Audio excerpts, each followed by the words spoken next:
Bom dia e boas-vindas ao minicurso sobre quantificação de incertezas. Nas apresentações precedentes, vimos do que se trata, as técnicas de representação de variáveis aleatórias e uma aplicação à identificação em telecomunicações. Aqui vamos apresentar a utilização de técnicas de incertezas para a resolução de problemas numéricos de tipo determinista. Trata-se de situações onde as incertezas nos ajudam a determinar soluções. Hoje vamos estudar situações onde as incertezas nos ajudam a determinar soluções em problemas determinísticos. Vamos abordar a representação de soluções. Vamos utilizar como situação modelo problemas de otimização. Por quê? Porque a otimização contém dificuldades fundamentais que ainda não estão resolvidas nesta data. Por exemplo, não existe nenhum método geral permitindo tomar uma decisão sobre se um ponto dado realiza ou não o mínimo global de uma função arbitrária sobre Rn. Ou seja, dada uma função f de Rn em R arbitrária, não existe nenhum método geral para decidir se um ponto x dado verifica o mínimo de f sobre Rn. Há métodos para soluções particulares, mas não existe método para o caso geral. Na verdade, a situação é pior do que isso. A matemática traz resultados negativos. Não existe nenhum método que seja melhor do que a pesquisa cega em casos absolutamente gerais. Existe, por exemplo, o teorema NFL, no free lunch, que demonstra que os algoritmos só podem ser eficientes em certas classes de problemas. Não existe nenhum algoritmo que seja superior aos outros quando se consideram todas as classes de funções que devem ser minimizadas. Se lhes parece estranho, na verdade, essas limitações têm uma base física, que é a conservação da informação, que resulta do teorema de Liouville para os sistemas hamiltonianos e que deu origem aos trabalhos do físico bastante conhecido Stephen Hawking. Essas limitações também têm uma base matemática, que é a teoria da complexidade de Kolmogorov, que, aliás, é uma das bases da inteligência artificial. Para ter uma ideia da dificuldade prática, imagine que você entra em uma caverna escura e você não vê nada a não ser o que pode iluminar com o seu farolete ou com uma lanterna. Você vai então ver pedaços da caverna, que são pedaços que podem ser iluminados pelo farolete. Só que você deve reconstruir a imagem total da gruta a partir desses pedaços que você vê, o que é extremamente difícil. Na otimização, existe a mesma dificuldade. Suponhamos que queremos minimizar uma função de uma variável real. Aqui temos o eixo dos números reais. Vamos escolher um ponto e calcular o valor da função nesse ponto. Eventualmente, podemos calcular seu gradiente. Esta é a única informação disponível. A partir destes dados, vamos tentar criar um novo ponto que vai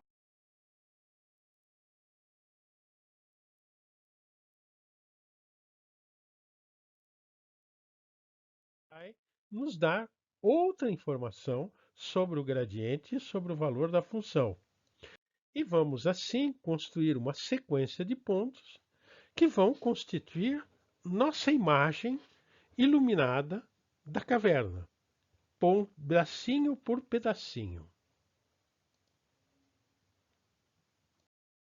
Como no caso da caverna, temos imagens parciais do comportamento da função, puramente locais. E o que queremos é reconstruir o comportamento global da função a partir destas imagens. Cabe uma dúvida. Temos realmente uma boa ideia do que é essa gruta? Por exemplo, no caso da função, podemos reconstruir este comportamento, mas será o comportamento global da função? Claramente, precisamos de informações sobre o comportamento global da função objetivo. Para tanto, necessitamos explorar o conjunto admissível. Mas como fazê-lo? Uma primeira ideia bastante simples é fazer uma exploração aleatória. Existe na literatura uma versão sistemática da exploração aleatória que é conhecida como descida aleatória ou descida estocástica. A descida aleatória é bastante simples em termos de implementação. Suponhamos que na etapa n, nosso ponto atual é o ponto xn. Fazemos um sorteio, utilizando geralmente uma distribuição centrada em xn, por exemplo, uma gaussiana, e comparamos os dois valores. Se o valor sorteado é melhor que o valor atual, mudamos o ponto. Se não, guardamos o ponto precedente. É possível demonstrar matematicamente que este método converge. Por exemplo, eis aqui um teorema fundamental de convergência, numa versão que chamaremos de 1. Consideremos uma sequência de variáveis aleatórias decrescente, quase certamente, limitada inferiormente, quase certamente, e satisfazendo esta propriedade, que significa que, se é possível diminuir o valor de n, a probabilidade de diminuí-lo não é nula. Neste caso, temos convergência para o valor do mínimo quase certamente. Formalmente, aplica-se o teorema a o n igual a f de xn e m o mínimo global de f. Evidentemente, este método não é muito eficiente. Em geral, ele exige um grande número de avaliações da função objetivo. Além do mais, o número aumenta muito com a dimensão. É o que chamamos de maldição da dimensionalidade. Como definir um procedimento mais eficiente? Na verdade, a construção da sequência pode ser considerada como um movimento no espaço Rn, onde passamos de x0 a x1 a x2 e assim por diante. A passagem entre dois pontos segue certas regras. Essas regras definem a dinâmica do movimento. Dizemos, então, que elas formam a dinâmica do método. Por exemplo, na descida estocástica, utilizamos este tipo de regra. Se o ponto tirado é melhor que o ponto existente, o novo ponto será o ponto tirado. Se não, o novo ponto continua sendo o ponto existente.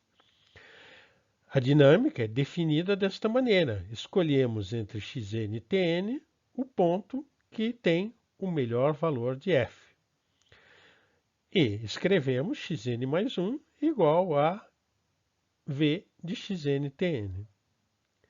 Esta dinâmica é elitista, porque mantemos o melhor ponto e eliminamos o pior. Mas poderíamos considerar que há aqui um excesso de rigidez e talvez fosse mais interessante aceitar o pior ponto de vez em quando. Assim, uma primeira melhoria é um procedimento mais flexível onde aceitamos movimentos que aumentem o valor da função objetivo. Isto conduz à dinâmica que é conhecida como dinâmica de metrópoles e que foi desenvolvida em vários artigos de física, sobretudo. Essa dinâmica conduziu ao método do simulated annealing, que podemos traduzir por recozimento simulado. Ela foi aplicada com sucesso a vários problemas de otimização, por exemplo, o problema do caixeiro viajante. O simulated annealing encontra suas bases e fundamentos matemáticos no método de Laplace, que foi publicado por Laplace no Mémoire sur la probabilité des causes par les événements. A convergência é baseada em uma pequena modificação do teorema fundamental que mostramos precedentemente. Consideramos uma sequência de variáveis aleatórias, mas agora ela não é decrescente. Ela tem uma probabilidade de ser crescente, que é convergente para zero. Ela é limitada inferiormente de maneira quase certa e ela continua satisfazendo a condição segundo a qual, se é possível diminuir o valor, então a probabilidade de diminuí-lo não é nula.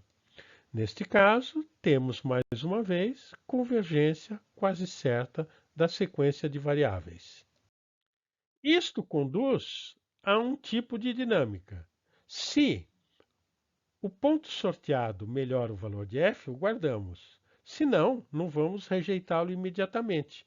Vamos considerar um sorteio de uma lei uniforme, e se esse sorteio é menor que um certo valor, então guardamos o ponto mesmo se ele piora o valor da função. Se não, guardamos o ponto precedente que já tínhamos. Aqui, o valor de Cn deve tender a zero de forma convenientemente lenta e, tradicionalmente, ele é chamado de temperatura. Este método é mais eficiente que o precedente, mas ele continua exigindo um grande número de avaliações do objetivo, e o número de avaliações aumenta muito com a dimensão. Novamente, caímos na maldição da dimensionalidade. Na verdade, é preciso buscar outros métodos. Por exemplo, consideremos métodos clássicos do tipo do método do gradiente. O método do gradiente itera da maneira seguinte: aproximando a derivada xn mais 1 menos xn sobre o passo, como se fosse o gradiente de f no ponto xn. Isto pode ser interpretado como uma discretização de um movimento, onde x de t mais ΔT menos x de t dividido por ΔT é igual a menos o gradiente de f no ponto x de t, ou seja, uma equação diferencial do tipo dx dt igual a menos gradiente f de x. E, na verdade, observamos que esta de equação diferencial implica que ddt de f de x é negativo, ou seja, há uma barreira de potencial. Dado um ponto x0, podemos considerar o valor de f de x0, que está aqui. Este valor vai introduzir uma barreira de potencial. Os pontos gerados não poderão ultrapassar o valor de f de x0. Assim, vamos definir um intervalo onde x de t vai se encontrar confinado. Para poder passar a barreira de potencial, necessitamos adicionar um termo, salvo que gostaríamos que esse termo não adicionasse energia ao sistema, ou seja, que seja uma força cujo trabalho é, em média, nulo. Existe um resultado fundamental sobre este termo, que foi publicado por Gemon e Wang. Gemon e Wang demonstraram que se adiciona um processo de Wiener, ou seja, um movimento browniano, temos as propriedades que são requeridas desde que lambda satisfaça certas propriedades. E demonstra-se que, nesse caso, x de t vai se concentrar nos pontos de mínimo global de f quando t tende ao infinito. Esses resultados foram explorados por James Spall, que estudou como perturbar a aproximação do gradiente. É possível estabelecer um resultado formal de convergência para certos tipos de perturbação e também para métodos iterativos mais gerais do que o método do gradiente. Na verdade, podemos considerar iterações gerais do tipo xn mais 1 igual a q de xn. Vamos adicionar um termo de perturbação, uma variável aleatória, por exemplo, gaussiana, e que satisfaz as condições enunciadas por Geman e Wang. Isto conduz a algoritmos bastante simples, onde trata-se de aplicar a função de iteração Q, perturbar e, em seguida, escolher um ponto entre os pontos que foram gerados, segundo uma dinâmica, por exemplo, a dinâmica elitista. Em seguida, vamos estimar o valor de UN mais 1 como sendo o menor dos valores calculados até agora. A convergência repousa sobre um teorema fundamental, que é idêntico aos precedentes. Consideramos uma sequência de variáveis aleatórias, decrescente quase certamente, limitada inferiormente, mas o que é relaxado aqui é a propriedade segundo a qual a probabilidade de diminuir o valor é sempre não nula. Aqui ela será dependente do número de iteração, de uma maneira que tende a zero suficientemente lentamente. Como consequência, temos mais uma vez a convergência quase certa para o valor do mínimo. Mas será que este método funciona? Vamos testá-lo com uma função de Greenwald descentrada, o mínimo não é em zero, e de dimensão 100. Eis aqui um exemplo de resultado. Como podemos observar, o método converge rapidamente para o resultado exato. Vocês encontrarão na literatura exemplos e métodos para problemas com restrições. Vocês também encontrarão na literatura um grande número de métodos deste tipo, como os métodos genéticos evolucionários, colônias de formigas, enxames de partículas, métodos tabu ou métodos multipartida. Na verdade, o quadro apresentado, os teoremas que foram apresentados, se aplicam a todos estes métodos. Lembremos que um método evolucionário funciona em termos de gerações. Partimos de uma população, aplicamos um operador de reprodução, um operador de mutação, um operador de seleção, temos uma nova população.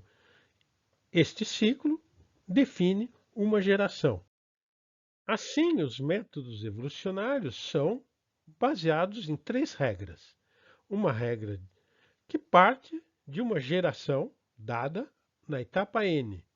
Aplica-lhe um operador de reprodução, um operador de mutação e um operador de seleção. As 3 regras R, M e S, que definem a reprodução, mutação e seleção, definem o método. É interessante notar que podemos definir essas regras como quisermos, sem imitar diretamente processos biológicos, e que, ao redefini-las, podemos criar algoritmos híbridos e misturar vários métodos de solução. Por exemplo, a mutação pode ser o resultado de uma aplicação de um método determinista, como Fletcher-Rives, seguida por umas iterações de simulated annealing, ou então aplicarmos uma Nelder-Mead seguida pelo método de Newton e um algoritmo estocástico. A convergência é sempre baseada num dos três teoremas fundamentais. Basta manter um elemento estocástico conveniente em um dos operadores. Neste campo de criação de algoritmos híbridos, o único limite é a imaginação. Mas devemos sempre lembrar que os teoremas de convergência necessitam que guardemos um elemento estocástico na cadeia de operadores.